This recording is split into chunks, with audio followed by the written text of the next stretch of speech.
安平开台体育奖今年度的第一场公益活动，特别选择甲台南光会中心合作，伫庙埕举办光会活动。庙方也准备了建庙337档的纪念邮票来销售，鼓励民众踊跃捐会。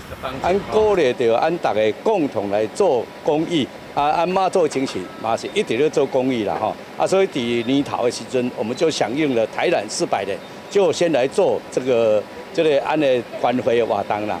为了要打响我们全年度的活动，甲这个捐会活动吼，所以阮将俺典藏了20年的20档前吼，安平开台天后宫依照妈祖的神旨吼，来做着迄个邮票纪念邮票。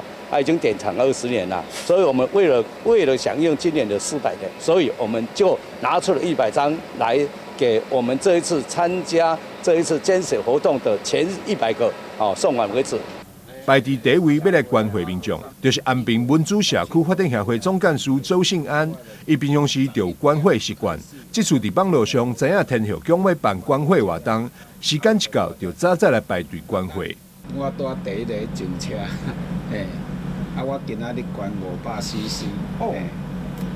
公司有无捐会？有啊，无捐会，那超500就分你啊。迎接台南400，天后宫以安平妈祖比大的精神发起号召，鼓励民众做伙捐会救人。